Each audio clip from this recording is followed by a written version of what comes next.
Ini langsung saja, ngapain saya keluarkan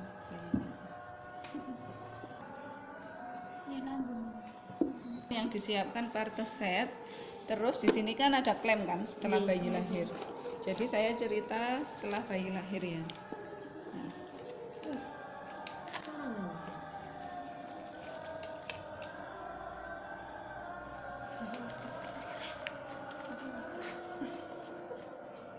Nah ini saat bayi lahir kita akan mengeringkan bayi, kita suntik oksitosin.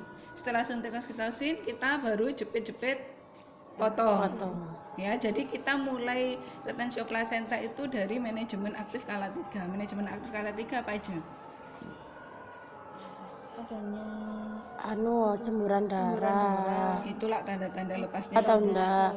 Kemudian mengasih oksitosin, suntik oksitosin, kemudian memindahkan klem melahirkan Plasenta. plasenta.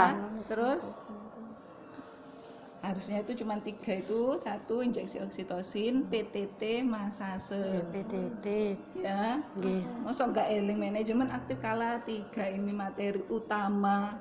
Kalau kalian enggak utama, ini yang banyak terjadi perdarahan karena kalian enggak tahu manajemen aktif kala 3 ya. Jadi setelah memeriksa tinggi fundus uteri memastikan tidak ada bayi kedua, melakukan injeksi oksitosin. Baru di sini jepit-jepit potong.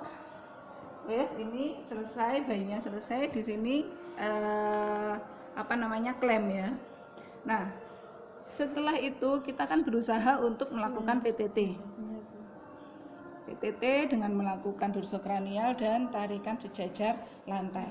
Jika 15 menit plasenta tidak lahir, apa yang dilakukan? Suntik oksitosin kedua, terus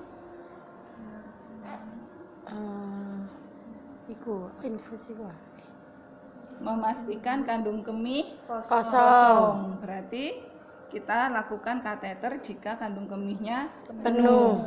Setelah itu melakukan PTT ulang. Berapa lama kita nunggu PTT ulang? 15 menit ya. Jadi seperti itu, 15 menit plasenta tidak lahir, lakukan injeksi oksitosin kedua, pastikan kandung kemih kosong. Jika kandung kemih penuh, lakukan kateterisasi, kemudian lakukan PTT ulang. Jika plasenta tidak lahir setelah ditunggu 15 menit kemudian, berarti artinya 30 menit plasenta tidak lahir, apa yang dilakukan? Plasenta manual. Nah, ini berarti diagnosanya sudah retensio plasenta ya. Jadi kemarin saya bilang ke Vika, retensio plasenta bagiannya siapa? Saya apa Bu Popi. Nah, nanti coba lihat cek lagi, memang saya nulis di teori itu ada retensio plasenta bagian saya. Ternyata kalau ke bawah ternyata sudah ada bagiannya Bu Popi. Jadi nanti teorinya ke Bu Popi ya. Intinya diagnosa retensio plasenta itu adalah tertinggalnya plasenta setelah 30 menit bayi lahir ya. Setelah 30 menit bayi lahir, dia tertinggal atau tidak lahir. Tapi kalian melakukan plasenta manual juga harus ada syaratnya. Yang pertama syaratnya ada tanda-tanda lepasnya plasenta, yaitu semburan darah. Jika tidak ada semburan darah, jangan sekali-kali melakukan plasenta manual karena ini diperkirakan atau kita kemungkinan diagnosanya adalah plasenta akreta, yaitu plasenta yang melekat terlalu dalam. Nah, jadi melakukan plasenta manual jika ada tanda-tanda lepasnya plasenta, yaitu semburan darah. Nah, setelah itu kita ganti handskun yang panjang. Bak instrumen yang steril, kan tadi saya bilang kalian nanti kalau ujian sediakan APN, bak instrumen. Partes set maksud saya. Kemudian mengganti sarung ini saya salah ya, jangan ditiru ya. Jadi harusnya pakaiannya sampai di atas siku ya. Kalau misalkan di mana ini namanya di checklist itu dia benar-benar melakukannya dari awal tapi hanya sampai retensio plasentanya, enggak mulai manajemen aktif skala 3 tadi. Tapi nanti kalau kalian menyanyikan di ujian, nyanyikan dulu mulai manajemen aktif skala 3 baru memulai ke prosedur retensio plasenta ya. Setelah itu tangan kiri memegang klem, tangan kanan masuk secara obstetrik, punggung tangan berada di bawah. Jadi posisinya seperti ini. Ya. Tangan kanan masuk secara obstetrik, punggung tangan berada di bawah, masuk menyusuri tali pusat. Tangan kiri memegang klem untuk menegangkan tali pusat. Setelah teraba mulut porsio atau mulut serviks, minta asisten untuk memegang klem. Kemudian tangan kiri berpindah ke fundus. Ya, kenapa asisten harus memegang biar tegang ya.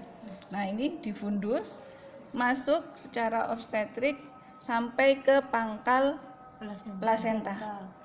Setelah menemukan pangkal plasenta, tangan kita berubah seperti memberi salam.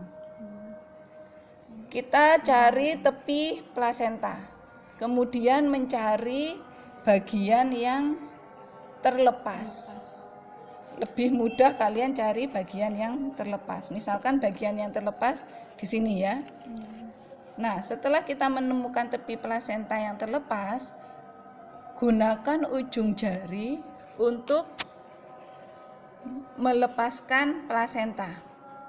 Kemudian gunakan pinggir telapak tangan untuk mengikis plasenta setelah ujung jarinya menemukan jalannya ya. Kan ini sudah ketemu, kemudian kita kikis dengan ujung jari. Kemudian yang selanjutnya itu dikikis dengan tepi tangan ya.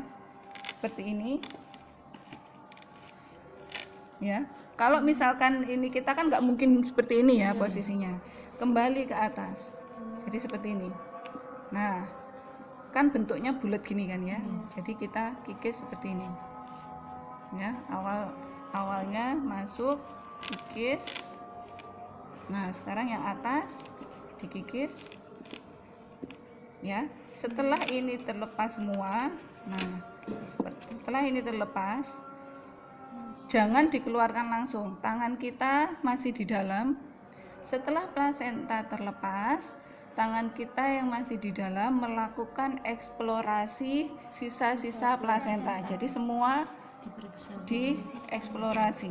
Ini misalkan kavum uteri, semua dieksplorasi. Setelah semua dieksplorasi, baru kita pindahkan tangan kiri posisi dorso kranial. Kemudian tangan kanannya baru mengeluarkan plasenta.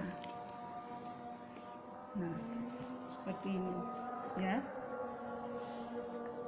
Nah, setelah plasenta keluar, lanjutkan semuanya sesuai APN. Oh ya, tadi saya yang lupa, yaitu sebelum melakukan plasenta manual harusnya kita pasang infus dulu. Jadi tadi setelah manajemen aktif skala 3, 30 menit dia nggak berhasil, tapi ada tanda-tanda lepasnya plasenta yaitu semburan darah, melakukan plasenta manual. Lah, lakukan plasenta manual, kalian melepaskan handskun, kemudian cuci tangan, kemudian memasang infus, baru menggunakan handskun lagi. Yang kiri adalah handskun pendek, yang kanan baru yang handskun panjang, baru melakukan prosedur plasenta manual. Seperti itu ya. Terus